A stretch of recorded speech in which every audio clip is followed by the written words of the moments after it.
कश्मीर तक चले, 4000 किलोमीटर चले और हजारों लोग हमारे साथ चले। उसकी जरूरत क्यों पड़ी? क्योंकि जो मीडिया है वो 2-3 बड़े उद्योगपतियों के हाथ में है, वो पूरी की पूरी उनके कंट्रोल में है, तो जो जनता के मुद्दे हैं वो उठाते नहीं है। तो इसीलिए हमने कन्याकुमारी से कश्मीर तक यात्रा की। जब हम उस यात्रा पे थे, बहुत सारे लोग हमारे पास आए, कहते हैं देखिए आप कन्याकुमारी से कश्मीर तो चल लिए, मगर बाकी स्टेट्स का क्या होगा? बंगाल, झारखंड, छत्तीसगढ़, नॉर्थ ईस्ट के जो प्रदेश हैं, गुजरात, इनका क्या होगा? तो आपको दूसरी यात्रा करनी चाहिए। तो इसलिए हमने मणिपुर से महाराष्ट्र दूसरी यात्रा शुरू की। इसमें हमने न्याय शब्द जोड़ दिया। अब न्याय क्यों जोड़ा? क्योंकि इस देश में जो नफरत फैल रही है उसका कारण अन्याय है। किस प्रकार का अन्याय? आर्थिक अन्याय, सामाजिक अन्याय, किसानों के खिलाफ अन्याय, युवाओं के खिलाफ अन्याय। देश में 40 साल से सबसे ज्यादा बेरोजगारी आज है। भैया इस बाजे को ऑफ करिए। 40 साल से सबसे ज्यादा बेरोजगारी आज है। आपको मालूम है कि हिंदुस्तान में पाकिस्तान से दुगनी बेरोजगारी है। यहां पे 23% है युवाओं की, वहां पे 12% है। तो तकरीबन दुगनी बेरोजगारी हिंदुस्तान में है। बांग्लादेश से ज्यादा है, भूटान से ज्यादा है। क्यों? क्योंकि नरेंद्र मोदी जी ने जो छोटे उद्योग हैं, छोटे व्यापारी हैं, छोटे बिजनेसेस हैं, उन सब को खत्म कर दिया। कैसे? जीएसटी और नोटबंदी से। तो इससे भयंकर बेरोजगारी फैली है। दूसरा अन्याय सामाजिक अन्याय। इस देश में पिछड़े लोग कितने हैं? 50%। आदिवासी कितने हैं? 8%। दलित कितने हैं? 15%। कितना होता है? 73 होता है। अब आप देखो, मीडिया की बड़ी बड़ी कंपनी की लिस्ट निकालो, मालिकों की लिस्ट निकालो, 73% में से आपको वहां एक आदमी नहीं मिलेगा। मालिकों की लिस्ट में आपको एक कुशवाहा नहीं मिलेगा, एक माझी नहीं मिलेगा, एक यादव नहीं मिलेगा, एक दलित नहीं मिलेगा, एक आदिवासी नहीं मिलेगा। मीडिया के मालिकों की लिस्ट निकालो, 73% में से आपको एक आदमी वहां नहीं मिलेगा। 650 हाईकोर्ट के जज हैं हिंदुस्तान में। 73% आबादी के पास 100 हैं। ठीक है? हिंदुस्तान को 90 सबसे बड़े ब्यूरोक्रेट चलाते हैं, आईएएस अफसर। वो पूरे बजट को बांटते हैं। 73% आबादी के 3 ओबीसी, 3 दलित और 1 आदिवासी। और अगर आप बजट को देखें तो 6% बजट ये लोग देखते हैं। 73% जनता के अफसर 6% बजट को देखती है, 100 रुपए में से 6 रुपए। और फिर नरेंद्र मोदी जी कहते हैं मैं ओबीसी के लिए काम कर रहा हूं, मैं गरीबों के लिए काम कर रहा हूं। हमने जाति जनगणना की बात उठाई। हमने सिर्फ यह कहा, देखिए जैसे किसी को चोट लगती है, आपको कभी चोट लगी है, अस्पताल गए आप, पहला काम डॉक्टर ने क्या कहा? एक्सरे कराओ। कहा ना कि भैया हाथ टूटा है, लगता है हाथ टूटा है, एक्सरे कराओ। तो हमने कहा कि भैया हिंदुस्तान का एक्सरे करा देते हैं, जाति जनगणना करा देते हैं, पता लग जाएगा पिछड़े कितने, दलित कितने, आदिवासी कितने, गरीब कितने, कितना धन कितने किसके हाथों में है। अब इसका तो किसी को इतराज नहीं हो सकता, किसी को इतराज नहीं हो सकता कि हम कह रहे हैं भैया देश का एक्सरे कराओ, पता लगाओ धन किसके हाथ में है, पूरे के पूरे एसेट्स किसके हाथ में, अदानी के हाथ में कितना है, गरीब जनरल कास्ट के हाथ में कितना है, पिछड़ों के हाथ में कितना है, दलितों के हाथ में कितना है। नरेंद्र मोदी जी कहते हैं नहीं, हिंदुस्तान में तो कोई जात ही नहीं है, 2 ही जात है, एक गरीब है, एक अमीर है। अच्छा, अगर 2 ही जात है तो फिर आप ओबीसी कैसे हो गए? पहले आप कहते थे हम ओबीसी हैं, हम ओबीसी हैं, हम ओबीसी हैं। अब हमने एक्सरे की बात की, जाति जनगणना की बात की, आप कहते हो भैया इस देश में तो ओबीसी है ही नहीं, पिछड़े है ही नहीं। सिर्फ 2 जात हैं। क्यों? क्योंकि आप डरते हो, आप नहीं चाहते हो कि देश की सच्चाई 73% को पता लग जाए। प्राइवेट कॉलेजेस देख लीजिए, उनके मालिक देख लीजिए, 73% में आपको वहां एक नहीं मिलेगा। अस्पतालों के मालिक देख लीजिए, उधर 73% का आपको एक नहीं मिलेगा। तो कहा जाता है कि आपको भागीदारी दी जा रही है। नरेगा की लिस्ट निकालो भैया, डिस्टर्ब मत करो, नरेगा की लिस्ट निकालो आप, ठीक है, मजदूरों की लिस्ट निकालो, उसमें आपको 73% दिख जाएंगे। ये जो सड़क बनाते हैं इनकी लिस्ट निकालो, इनकी लिस्ट में आपको सब दिख जाएंगे। यहां आपको पिछड़े दिख जाएंगे, दलित दिख जाएंगे, आदिवासी दिख जाएंगे। तो मैं सिर्फ यह कह रहा हूं कि अगर मजदूरों की लिस्ट में 73% दिख सकते हैं तो बड़े बड़े उद्योगपतियों की लिस्ट में क्यों नहीं दिख सकते? स्कूल कॉलेज की लिस्ट के मालिक में क्यों नहीं दिख सकते? इन्होंने क्या गलती की है? इनमें क्या कमी है? और ये 73% है। इनको आपने कहा, पहले क्या होता था? पहले इनके लिए रास्ता बनता था। कैसे बनता था? पब्लिक सेक्टर हुआ करता था। आपको याद होगा BHEL, HEL ये सब कंपनियां थी, सरकारी नौकरियां लगती थी, इसमें इन लोगों का रास्ता बन जाता था। अब क्या कर रहे हैं? पूरा का पूरा प्राइवेटाइज कर रहे हैं। HL के जो कॉन्ट्रैक्ट है वो अदानी जी को दे रहे हैं। अग्निवीर योजना लागू कर दी। पहले युवा ट्रेनिंग करते थे, सुबह उठते थे, सेना में जाते थे, पेंशन मिलती थी, गांव में इज्जत मिलती थी, कैंटीन मिलती थी, शहीद हो जाता था, शहीद का दर्जा मिलता था, रिस्पेक्ट मिलती थी, आदर मिलता था। सब लोग कहते थे देखिए ये जवान था, ये शहीद हुआ, इसने अपने देश के लिए अपनी जान दी। अब अग्निवीरों को शहीद का दर्जा नहीं दे रहे, कैंटीन नहीं दे रहे, पेंशन नहीं दे रहे। तो 2 लड़कों को एक साथ खड़ा कर रहे हैं। एक को ट्रेनिंग मिलेगी, पूरी ट्रेनिंग मिलेगी, 4 में से एक को पूरी ट्रेनिंग मिलेगी और 3 को सही ट्रेनिंग भी नहीं मिलेगी, 6 महीने की ट्रेनिंग मिलेगी। अगर वो शहीद हो गया, अग्निवीर शहीद हो गया, उससे कहेंगे भैया, उसके परिवार से कहेंगे देखिए ये तो शहीद ही नहीं है, वो है शहीद, वो जो अग्निवीर नहीं है वो है शहीद। ये अग्निवीर तो शहीद ही नहीं हुआ, इसको ना हम कैंटीन देंगे, ना इसको पेंशन देंगे। तो ये सारे के सारे रास्ते एक के बाद एक 73% के लिए बंद किए जा रहे हैं। तो यही मैं आपके सामने रखना चाह रहा हूं। मेरे मुताबिक यह अन्याय है आपके खिलाफ, इसलिए मैं आपके सामने यह बात रख रहा हूं कि अगर हमें देश को मजबूत करना है तो 73% जो आबादी है उनको कहीं ना कहीं तो रास्ता मिलना चाहिए। ठीक है, शायद मान लीजिए आप कहें कि भैया नहीं, राहुल गांधी गलत बोल रहा है, हमें हिंदुस्तान की सबसे बड़ी कंपनियों के मालिक नहीं बनना। पता नहीं आपको लगे, आप शायद ये सोचो, फिर आपको नहीं भैया हमें मीडिया के मालिकों की लिस्ट में हमें नहीं चाहिए। तो फिर होगा क्या, मैं बताता हूं आपको।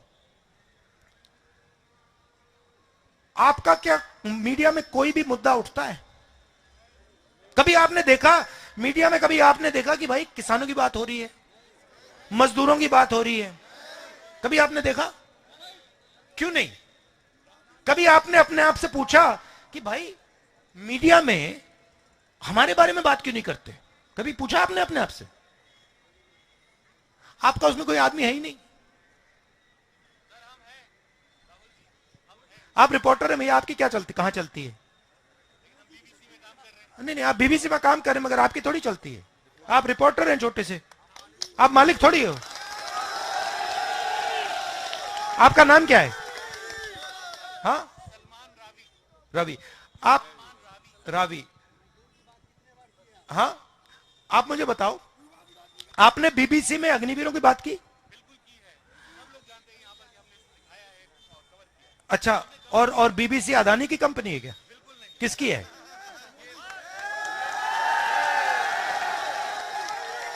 तो आप हमें कह रहे हो कि आप एक विदेशी कंपनी के लिए के लिए काम करते हो। आप मुझे कह रहे हो पब्लिक ब्रॉडकास्टर, आप विदेशी कंपनी है आपकी, है ना? विदेशी कंपनी अग्निवीर की बात कर रही है। अजीब सी दुनिया है। विदेशी कंपनी में हिंदुस्तानी आदमी मुझे कह रहा है कि नहीं भैया हमने उठाया।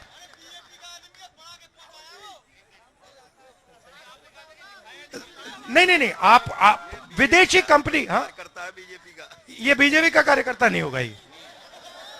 नहीं, मगर मेरा कहना है, देखिए मजे की बात देखिए, मजे की बात देखिए, विदेशी कंपनी बीबीसी अग्निवीर का मुद्दा उठा रही है, मगर हिंदुस्तान की कोई भी मीडिया की कंपनी अग्निवीर का मुद्दा नहीं उठा रही। क्यों? क्योंकि हिंदुस्तान की कंपनियां अदानी जी जैसे 2-3 उद्योगपति के हाथ में है। तो मेरा कहना है कि आपकी बात, आपकी आवाज मीडिया में नहीं उठाई जाती। ठीक है, अब बात करते हैं लीगल सिस्टम की, कोर्ट की। ठीक है, 650 हाईकोर्ट के जज हैं, उसमें 73%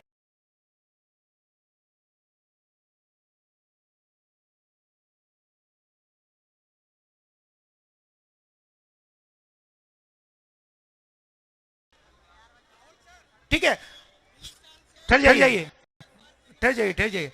तो मेरा सिर्फ ये कहना है, मेरा सिर्फ ये कहना है कि अगर आप लोग मजदूरों की लिस्ट में हो सकते हो,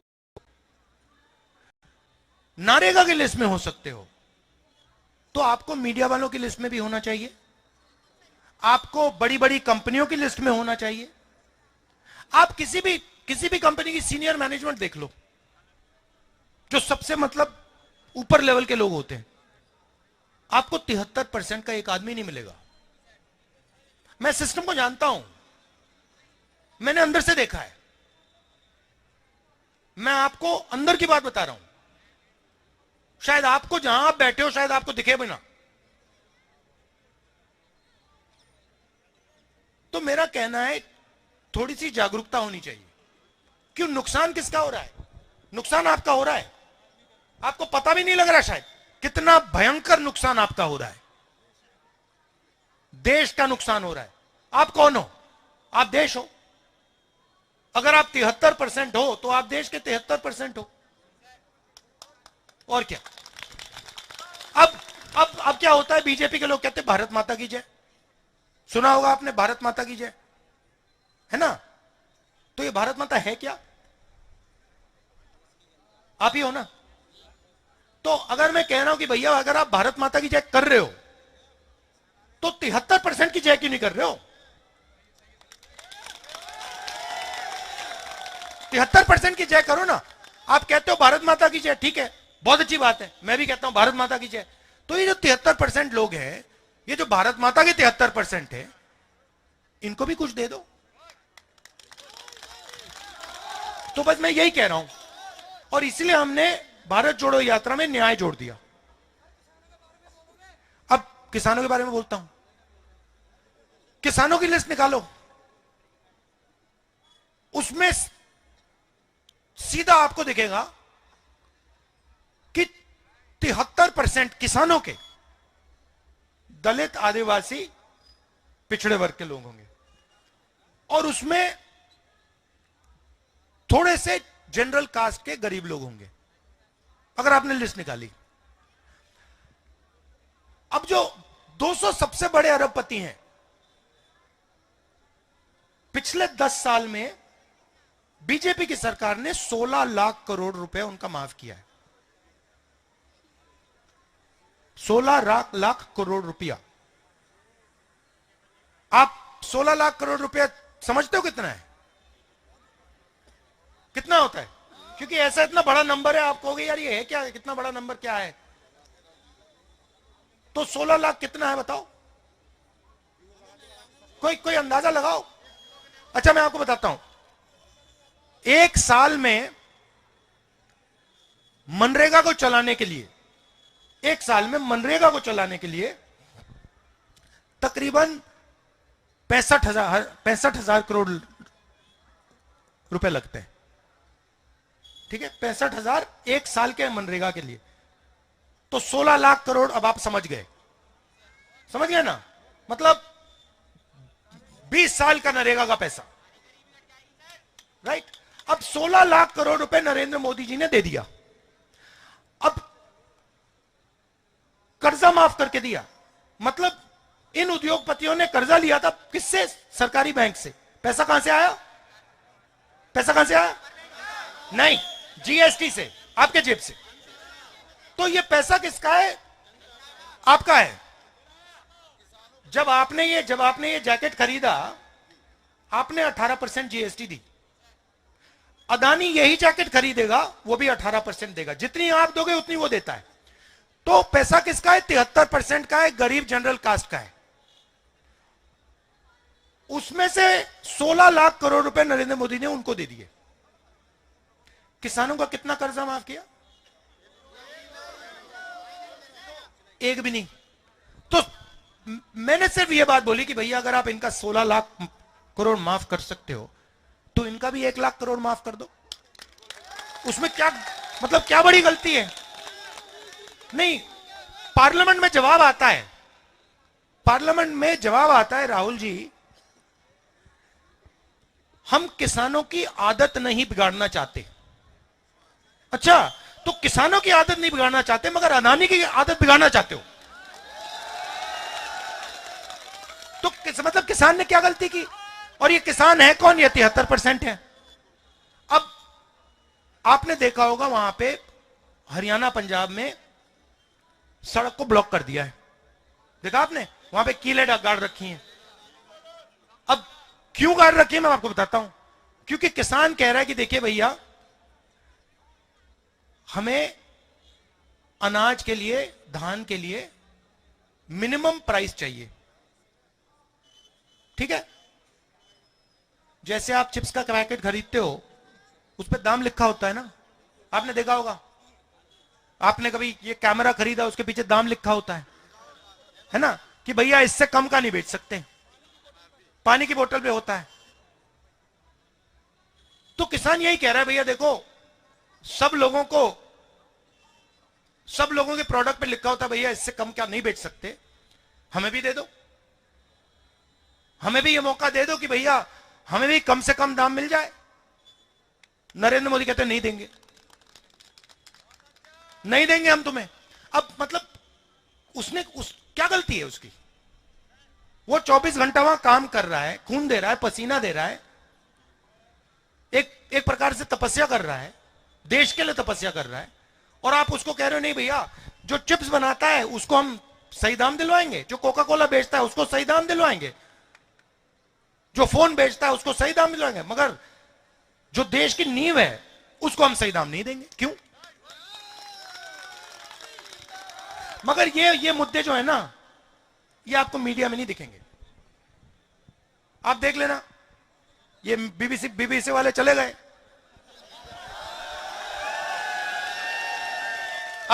अब राहुल गांधी जो बोल रहा है वो कैसे दिखा सकता है?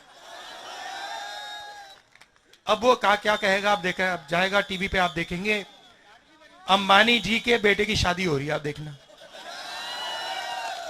वहां पे धूमधाम से, मतलब मजा आ रहा है, दुनिया के लोग आ रहे हैं, सेल्फी ली जा रही है, और आप लोग यहां पे भूखे मर रहे हो।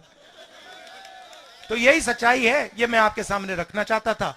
आपने इतने प्यार से मेरी बात सुनी, इसके लिए दिल से धन्यवाद। न्याय का हक मिलने तक।